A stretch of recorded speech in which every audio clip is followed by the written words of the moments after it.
Hello everyone, you are welcome on my channel Har Ghar English. Today we will discuss an essay. This is based on judicial activism. आज इस एस्से को मैं यहाँ इस video में आपके साथ डिस्कस करने वाली हूँ। उस एस्से का नाम ही है जुडिशियल एक्टिविज़म। ठीक है, जुडिशियल एक्टिविज़म ये एक ऐसा एस्से है जो प्रीवियस ईयर्स के क्वेश्चंस पेपर में लगातार कॉन्टीन्यूसली पूछा गया है। एक चीज़ और यहाँ पर मैं मेंशन करना चाहूँगी, सभी स्टूडेंट जो भी हमारे लॉ एस्पायरेंट्स हैं वो इस चीज़ पर ध्यान दें कि आपको जो सी सेक्शन मिलता है पेपर के सी सेक्शन में एस्से जो क्वेश्चंस पूछे जाते हैं बेस्ड ऑन एस्सेज, तो वहाँ पर एक चीज़ और थोड़ा ध्यान दीजिएगा कि कभी कभी वो दोनों ही लैंग्वेज को पूछ लेते हैं। मीन्स वो जैसे कोई इंग्लिश वाला है तो वो इंग्लिश में एस्से का आंसर लिखेगा, जाहिर सी बात है इंग्लिश में एस्से लिखेगा।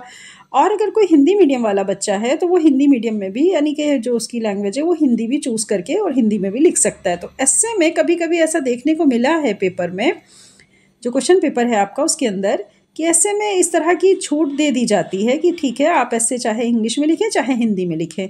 तो मैं यहाँ पर आपके साथ जो एस्से या आपके साथ जो इस वीडियो में डिस्कस करने वाली हूँ वो एस्से पहले मैं हिंदी में डिस्कस करूँगी, उसके बाद इंग्लिश में। जाहिर सी बात है जो हिंदी है वही इंग्लिश भी है, मीन्स आपको कुछ भी इसमें डिफरेंस देखने को नहीं मिलेगा।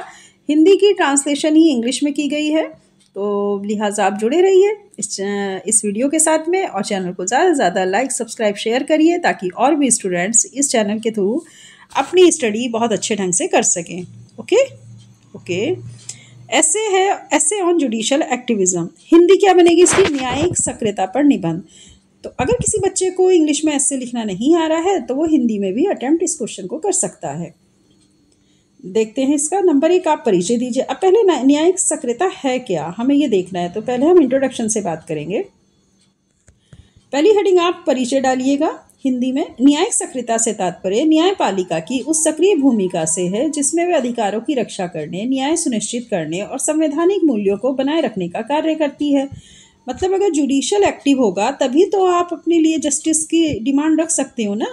तो जुडिशियल एक्टिव है, इसी को न्यायपालिका की उस सक्रिय भूमिका से हम कहते हैं जिसमें हम अपने जो हमारे राइट हैं उनको क्या करते हैं, प्रिवेंट करते हैं और जस्टिस को हम मेक श्योर करते हैं कि कॉन्स्टिट्यूशन वैल्यूज़ को बनाए रखे।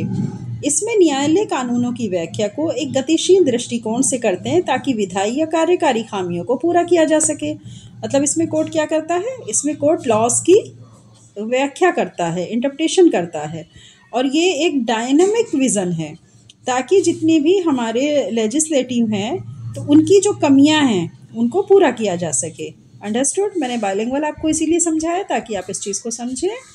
नंबर 2, अर्थ और अवधारणा, यानी इसका मीनिंग और कॉन्सेप्ट क्या है। तो परिचय आपका अच्छे से क्लियर हो गया। अब सेकंड हेडिंग पे आएंगे हम, अर्थ और अवधारणा के ऊपर। न्यायिक सक्रियता तब होती है जब न्यायालय अपनी पारंपरिक भूमिका से आगे बढ़कर नीतियों को आकार देते हैं और अधिकारों को लागू करते हैं। मतलब जुडिशियरी कब एक्टिव है? जब कोर्ट क्या करेंगे, अपनी जो ट्रेडिशनल रोल है उससे थोड़ा आगे बढ़ करके कुछ पॉलिसीज़ बनाते हैं, उनको शेप देते हैं और फिर जो एक आम जनता है यानी जो पब्लिक है उसकी राइट्स को वो इनेक्ट करते हैं। इसे न्यायिक संयम के विपरीत माना जाता है जहां न्यायाधीश केवल कानूनों की सख्त व्याख्या तक सीमित रहते हैं। अगर हम बात करें जो हमारा ट्रेडिशनल कानून है या ट्रेडिशनल जो हमारी न्यायिक प्रक्रिया है तो उसके तो विपरीत माना ही जाएगा, क्योंकि ये थोड़ा एक कदम आगे बढ़ करके जुडिशियल एक्टिविज़म काम करता है। तो क्या होगा कि जो पुरानी परंपराएं हैं उनके अगर हम बात करें तो न्यायिक संयम के ये विपरीत मानी जाती हैं। न्यायाधीश केवल कानूनों की सख्त व्याख्या तक ही सीमित रहते हैं, उसके आगे बढ़ करके वो नीतियाँ नहीं बनाते। लेकिन अगर जुडिशियल एक्टिविज़म की बात आ जाए तो वो आगे बढ़ करके नीतियाँ भी बनाते हैं और उसको आकार देते हैं। नेक्स्ट है ऐतिहासिक पृष्ठभूमि, कहाँ से आया मतलब ये जुडिशियल एक्टिविज़म, ये कॉन्सेप्ट आपको कब से और किस तरह से इनेक्ट हुआ है इंडिया में। इस अवधारणा की शुरुआत 20वीं शताब्दी में अमेरिका में हुई, लेकिन भारत में ये विशेष रूप से आपातकाल 1975 to 77 के बाद महत्वपूर्ण बन गया। आप थोड़ा सा अगर हिस्ट्री में जाएंगे और हिस्ट्री को पढ़ेंगे तो आपने देखा होगा कि इमरजेंसी लागू हुई थी 1975 और 77 में। ये वो दौर था जब इंदिरा गांधी की गवर्नमेंट थी। ठीक है, तो भारत के सर्वोच्च न्यायालय ने जनहित याचिका PIL के माध्यम से न्याय सुनिश्चित करने की दिशा में अपनी भूमिका का विस्तार किया था। तो सबसे पहले अगर हम देखें तो हमारे यहाँ जो जुडिशल एक्टिविज़्म है वो आया ही आपातकाल में था, मीन्स इमरजेंसी के दौरान आया, और भारत का जो सुप्रीम कोर्ट था उसने जनहित याचिका के माध्यम से न्याय सुनिश्चित करने की दिशा में अपनी भूमिका को एक्सप्लोर किया था। नेक्स्ट, न्यायिक सक्रियता के कारण क्या हैं, ये कब सक्रिय होता है, इसके पीछे के रीज़न क्या होते हैं। फर्स्ट ऑफ ऑल, विधायिका और कार्यपालिका की निष्क्रियता, यानी जब विधायिका और कार्यपालिका निष्क्रिय हो जाएं तो तब ये सरकारी संस्थाएं क्या हो जाती हैं, तो जो हमारा न्यायालय वो हस्तक्षेप करके इन सरकारी संस्थाओं को एक्टिव करने की कोशिश करता है। जब सरकारी संस्थाएं निष्क्रिय हो जाती हैं तो न्यायालय हस्तक्षेप करते हैं। फिर क्या होता है, न्यायालय उसमें हस्तक्षेप करते हैं और वो बीच में आकर के फिर नीतियाँ बना कर देते हैं।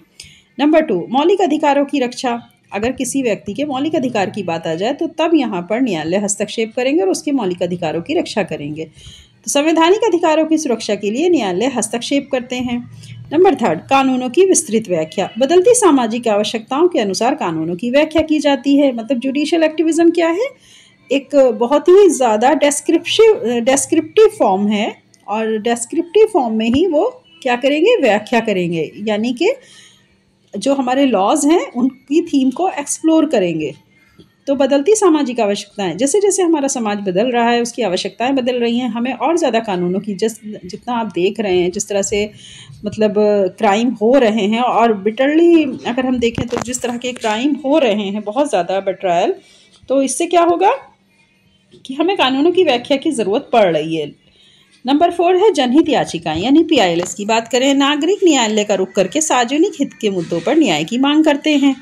तो जनहित याचिकाएं तो जाहिर सी बात है पब्लिक के लिए होती हैं और पब्लिक के लिए ही डाली जाती हैं इस तरह की याचिकाएं। तो नागरिकों की जो अपने अधिकार हैं, उनके जो सार्वजनिक हित हैं, इन मुद्दों पर न्यायालय से मांग की जाती है। तो ये क्या है, जुडिशियल एक्टिविज्म जो इनएक्ट होता है उसके पीछे के कारण है कि इन परिस्थितियों में जुडिशियल एक्टिविज्म इनएक्ट हो जाएगा। फर्स्ट ऑफ ऑल, विधायक और कार्यपालिका की निष्क्रियता। नंबर 2 इज द मौलिक अधिकारों की रक्षा। नंबर 3, कानूनों की विस्तृत व्याख्या। नंबर 4, जनहित याचिकाएं। इसको आप ध्यान से अगर पढ़ेंगे और इसी तरह लिख करके आएंगे तो बहुत अच्छे मार्क्स आपको मिलने वाले हैं। न्यायिक सक्रियता के प्रमुख मामले, वो कौन से ऐसे केसेस हैं जिसमें हमें जुडिशियल एक्टिविज्म देखने को मिला। तो first of all, Kesavananda Bharati मामला 1973, मूल संरचना सिद्धांत, बेसिक स्ट्रक्चर डॉक्ट्रिन की अवधारणा दी, तो इस मामले में न्यायिक सक्रियता देखने को मिली। नंबर 2, मेनका गांधी मामला 1978, व्यक्तिगत स्वतंत्रता की परिभाषा का विस्तार किया गया, यानी इसमें इंडिविजुअल फ्रीडम जो था उसकी डेफिनेशन दी गई और उसको फिर विस्तार भी किया गया। नंबर 3, विशाखा मामला 1997, कार्यस्थल पर यौन उत्पीड़न रोकने के लिए दिशा निर्देश प्रदान किए गए, तब जुडिशियल एक्टिविज्म आगे आया, उसने एक नए तरीके के कानून की व्याख्या की और अपने इंस्ट्रक्शन दे करके कार्यस्थल पर जो यौन उत्पीड़न हो रहा था उसको रोकने की दिशा में काम किया। विशाखा मामला 1997। नंबर 4 पर MC मेहता मामला। MC मेहता तो आप जानते हैं, ये बहुत ज़्यादा मशहूर है क्योंकि इन्होंने इन्वायरमेंटल संरक्षण की बात की, पर्यावरण संरक्षण पर महत्वपूर्ण निर्णय दिए। ठीक है, तो ये इन्वायरमेंट प्रिवेंट की बात करते हैं। तो MC मेहता के मामले कैसे हैं, जनहित याचिकाएं डाली जाती हैं क्योंकि वो सभी जितने भी लोग हैं हमारे इंडिया के उनके बारे में, और उनके जो मतलब एक अगर हम बात करें बेसिक फंडामेंटल राइट्स, तो उसको लेकर के उन्होंने हमेशा IPL वगैरह डाल करके इन्वायरमेंट को संरक्षित करने की बात की। तो इसमें जो महत्वपूर्ण निर्णय दिए गए तो वो जुडिशियल एक्टिविज्म की वजह से दिए गए। ये सारे केसेस आप याद कर लीजिए, ये आपके लिए मोस्ट इंपॉर्टेंट है। इस तरह की चीज़ें अगर आप मेंशन कर देंगे तो आपका एस्से बहुत ही अच्छा और बहुत ही मतलब एक होता नहीं कि इन्फ्लुएंस्ड एस्से बनेगा, जो कि एग्जामिनर के ऊपर बहुत अच्छा अपना इम्पैक्ट भी छोड़ेगा कि इस स्टूडेंट को सब कुछ याद है। नेक्स्ट, न्यायिक सक्रियता के लाभ। अगर ये जुडिशियल एक्टिविज्म रहता है तो इससे हमें क्या एडवांटेजेस होंगे। फर्स्ट ऑफ ऑल, लोकतंत्र को मजबूत बनाकर सरकार की जवाबदेही सुनिश्चित करता है। जाहिर सी बात है, इससे डेमोक्रेसी स्ट्रांग होती है और सरकार की जवाबदेही को ये मेक श्योर करता है। नंबर 2, नागरिकों के मौलिक अधिकारों की रक्षा करता है। ठीक है, जो हमारे क्या हैं सिविलियन है तो उनके मौलिक अधिकारों की रक्षा करता है। सामाजिक न्याय और नीतिगत सुधारों में सहायक होता है। समाज में जो न्याय और जो नीतियां हैं उनके सुधारों में ये मददगार साबित होता है। अधिकारियों द्वारा शक्ति के मनमाने उपयोग पर रोक लगाता है। अगर कोई ऑफिसर अपनी शक्ति का दुरुपयोग कर रहा है तो उसके ऐसे दुरुपयोग करने पर ये रोक लगाता है। तो न्यायिक सक्रियता के ये लाभ रहे हैं, ये लाभ हैं। 4 इसके एडवांटेजेस दिए गए हैं, इनको आप मोस्ट इंपॉर्टेंट है, इनको भी याद कर लीजिएगा क्योंकि आप ऐसे याद कर रहे हो। मैं फिर बार बार कह रही हूँ, ऐसे को आप दोनों फॉर्म में लिख सकते हैं, हिंदी में भी और इंग्लिश में भी। इसीलिए मैं आज पहले हिंदी समझा रही हूँ, इंग्लिश आपको बाद में यहाँ पर डिस्कस होगी। नेक्स्ट हेडिंग हो जाएगी आलोचना और चुनौतियाँ। अधिकार क्षेत्र से अतिक्रमण, मतलब इसकी आलोचनियाँ और इसके सामने चैलेंजेस क्या क्या रहे, इसको क्रिटिसाइज क्यों किया गया आपके जुडिशियल एक्टिविज्म को। उसकी वजह यह थी कि यह अधिकार क्षेत्र में अतिक्रमण करने लगा, जैसे कि न्यायालय विधायिका और कार्यपालिका के क्षेत्र में हस्तक्षेप कर सकते हैं। जब वो जुडिशियल एक्टिविज्म होगा तो क्या होगा, न्यायालय विधायिका कार्यपालिका के क्षेत्र में हस्तक्षेप कर सकते हैं। तो उससे उनको ऐसा लगता है कि हमें इंडिविजुअल फ्रीडम नहीं मिल रही है कार्यपालिका को, तो न्यायालय को ये फिर अधिकार हो जाता है कि वो कार्यपालिका के हर तरह की बनाई गई नीति में हस्तक्षेप कर सकता है। जो कि हमारे जो सिविलियन हैं, अगर वो उनकी फ्रीडम को कहीं से भी आहत कर रहा है, कहीं से भी उनके फ्रीडम को बाउंड्रीज उनके लिए बना रहा है, तो उस मामले में न्यायालय फिर आगे आकर के हस्तक्षेप करता है। गैर निर्वाचित न्यायपालिका, मतलब न्यायाधीश सीधे जनता के प्रति जवाबदेह नहीं होते। तो एक तरह की देखा जाए तो गैर निर्वाचित न्यायपालिका है जो कि सीधे जनता के प्रति जवाबदेह नहीं होंगे। पक्षपात की संभावना भी पूरी तरह बनी रहती है। न्यायिक निर्णय व्यक्तिगत विचारों से प्रभावित हो सकते हैं। हो सकता है किसी के अपने विचार कैसे हों, या वो इंडिविजुअली किसी से कुछ, जैसे होता है ना, बायसनेस रखता हो, अपने धर्म को लेकर के भी बायसनेस हो सकती है, अमीरी गरीबी को लेकर के हो सकती है, क्षेत्रवाद को लेकर हो सकती है, रंग लिंग भेद के आधार पे भी, जो जैसे कहते हैं ना, वर्ण रंग लिंग भेद जो होता है, तो उस आधार पे भी बायसनेस हो सकती है। तो इसलिए इसमें पक्षपात की संभावना बनी रहती है। न्याय में देरी, ज़्यादातर इस तरह देखा गया, अगर जुडिशियल एक्टिविज्म बहुत ज़्यादा केसेस में हस्तक्षेप करने लग जाते हैं, हस्तक्षेप करते हैं, तो उससे न्यायालयों पर बोझ बढ़ जाता है, तो न्याय में देरी हो जाती है। अत्यधिक जनहित याचिकाओं के कारण न्यायालयों पर बोझ बढ़ सकता है। ठीक है, तो ये इसकी क्या थी, इसके क्रिटिसिज्म और इसके चैलेंजेस थे। निष्कर्ष की बात कर लेते हैं। न्यायिक सक्रियता न्याय और लोकतंत्र को बनाए रखने में महत्वपूर्ण भूमिका निभाती है। जाहिर सी बात है, जुडिशियल एक्टिविज्म रहेगा तो जस्टिस की एक स्ट्रॉन्ग, मतलब जस्टिस मिलने की प्रोबेबिलिटी बनी रहती है, और हमारा जो डेमोक्रेसी है उसकी भी भूमिका अपने आप में महत्वपूर्ण बनी रहेगी। हालांकि इसे न्यायिक अतिक्रमण से बचने के लिए सावधानी पूर्वक लागू किया जाना चाहिए। मतलब इसके, अगर हम जुडिशियल एक्टिविज्म को इनेक्ट कर रहे हैं तो हमें ये ध्यान देना होगा कि किसी दूसरे का ट्रेसपास ना हो रहा हो। एक संतुलित न्यायपालिका एक निष्पक्ष और न्यायपूर्ण कानूनी प्रणाली सुनिश्चित करती है और सत्ता के अलगाव के सिद्धांत का सम्मान करती है। अगर न्यायपालिका कोई भी है और वो एक निष्पक्ष और न्यायपूर्ण कानूनी प्रणाली को मैक्श्योर कर रही है, तो जाहिर सी बात है उसे सत्ता के अलगाव के सिद्धांत का सम्मान करना चाहिए। मतलब बहुत ज़्यादा हस्तक्षेप भी जो है नहीं करना चाहिए किसी भी न्यायपालिका को। तो यहाँ पर ये कहा जा रहा है कि न्यायपालिका को कानून बनाने का अधिकार है, कानून से जस्टिस देने का अधिकार है, निष्पक्ष रूप से वो जो है जस्टिस दे, और इसमें जो है वो इस चीज़ को लेकर के, लेकिन कहीं ना कहीं जो सत्ता है, जो गवर्नमेंट है, अगर वो किसी मामले से अपने को अलग रख रही है तो फिर उसका सम्मान करे। ठीक है, ये था आपका हिंदी में पूरा जुडिशियल एक्टिविज्म। अब आती है बात इंग्लिश में। इंग्लिश में देखिए, जुडिशियल एक्टिविज्म में सेम यही चीज़ जो मैंने हिंदी में पढ़ाई है आपको यहाँ पर इंग्लिश में देखने को मिल रही है। जो हमारे इंग्लिश मीडियम के स्टूडेंट है वो अब बहुत अच्छे समझ जाएंगे, क्योंकि मैं हिंदी में आपको ऊपर समझा चुकी हूँ। और जो हिंदी मीडियम के स्टूडेंट है, अगर उनको दिक्कत हो रही है, वो भी चाह रहे हैं कि हम इंग्लिश में लिखें, तो आप इसी को ऊपर का जितना भी हिंदी था उसका नीचे ट्रांसलेट किया गया है। तो फर्स्ट ऑफ ऑल आप हेडिंग डालेंगे। यहाँ मैं ऐसे ही आपको एक छोटा सा ओवरव्यू दे देती हूँ। फर्स्ट ऑफ ऑल आप हेडिंग इंट्रोडक्शन डालिएगा, फिर सारी चीज़ें वही जो हिंदी में समझाई गई, वही पैराग्राफ यहाँ इंग्लिश में, फिर मीनिंग एंड कॉन्सेप्ट। नेक्स्ट हो जाएगा हिस्टोरिकल बैकग्राउंड, जैसा कि मैंने अभी आपको समझाया है कि कब आया था ये इमरजेंसी में। इमरजेंसी कब हुई, 1975 टू 77, किसके, और ये during the period of Indira Gandhi. ठीक है, इंदिरा गांधी गवर्नमेंट। नेक्स्ट है reason for judicial activism. Judicial activism के क्या कारण हैं, ये सारे वही पॉइंट हैं जो मैंने अभी आपको हिंदी में डिस्कस किए हैं। लैंडमार्क केसेस क्या हैं जुडिशियल एक्टिविज्म के, वही केसेस हैं केशवानंद भारती, मेनका गांधी, विशाखा केस, MC मेहता। फिर आ जाएगा इसकी मेरिट्स क्या हैं, मेरिट्स ऑफ जुडिशियल एक्टिविज्म, मतलब इसके फ़ायदे क्या हैं।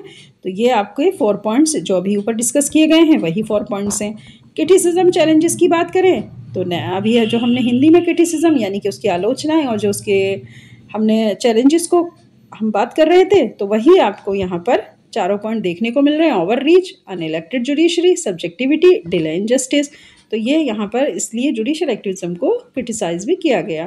कंक्लूजन की बात करें तो वही चीज़ आ जाएगी जो मैंने अभी आपको हिंदी में समझाई है। Judicial activism plays a vital role in upholding justice and democracy, however it should be exercised with caution to prevent judicial overreach. A balanced judiciary ensures a fair and just legal system while respecting the separation of powers. यही आपको मैंने इस यहाँ पर हिंदी में समझाया है। जितना भी आपको मैटर ये देखने को मिल रहा है उसी की ट्रांसलेशन नीचे है, तो इस चीज़ को आप ध्यान दीजिएगा।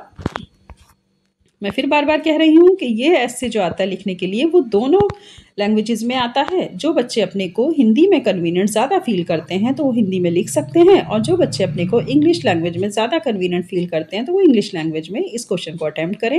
It is a better for you. Understood? चलिए स्टूडेंट्स, बस इतना ही आज की वीडियो में। ये बहुत मोस्ट इंपॉर्टेंट ऐसे है, इसे ज़रूर ध्यान से पढ़ के जाइएगा एग्ज़ाम में, क्योंकि ये एसेज इस टाइप के मैं और भी एसेज आपके साथ डिस्कस करूँगी, लेकिन अभी फ़िलहाल ये ऐसे बहुत ज़्यादा पूछा गया है, इसलिए आप इससे फोकस करिएगा। चलिए नेक्स्ट वीडियो में फिर मिलते हैं एक अच्छे नए कंटेंट के साथ में। ओके, तब तक अपना ख्याल रखिएगा। All the best.